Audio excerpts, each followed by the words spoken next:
హైదరాబాద్ లో land order ఎంత చక్కదనంగా పని చేస్తుందో ఇయాలనే తెలిసింది. ఎంత చక్కగా అంటే అబ్బో మాటలలో చెప్పవశం కాదు పోన్రి. అగో చూడుండ్రి దర్వాజాలకెళ్ళి ముగ్గురు వెళ్ళిర్రు. మూతికి మాస్కులు పెట్టుకురు కదా ముఖాలు కనబడకుండా. ఓయమ్మనే చేతులకు గన్ను పట్టుకొని వచ్చిండు.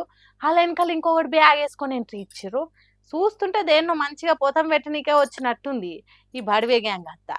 ఇది ఏం దుఃఖమని ఫుటేజ్ అంతా పట్టి పట్టి చూస్తే ఆగో లోపల దర్వాజా ఎంట్రీ కాడ కానొస్తుంది చూడుర్రి ఖజానా జ్యువెలర్స్ అని. ఆ ఏడనో కాదు, పట్ట పగలు అది కూడా నిత్య పబ్లిక్ తోని రోడ్లన్నీ రద్దీగా ఉండే హైదరాబాద్ ఉన్న చందానగర్ బ్రాంచ్ లో అయింది ఈ దొంగతనము. మొత్తం ఆరుగురు కలిసి వచ్చిరట.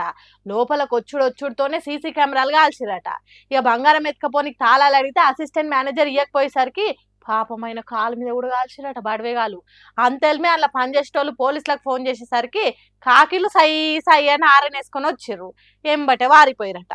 ఇక సార్లు అన్ని దిక్కులలో దోలాడు షురూ చేసిరట. ఇక ఇది ఇప్పుడు అంతా తెలిసేసరికి ఎవరు చూడు ల్యాండ్ ఆర్డర్ని వేసుకుంటారు. అది చేతులున్న సీఎం రేవంత్ రెడ్డిని కూడా అరుచుకుంటారు.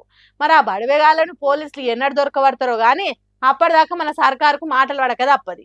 ఏందో ఏమో ఇంత పెద్ద పట్టణంలోనే ఏ బారి తగ్గించి దొంగతనాలు చేస్తారు అంటే ఇంకా రేపు రేపేసొంటి చేసి పారైతారేమో ఈ అడ్డమైన వాళ్ళు.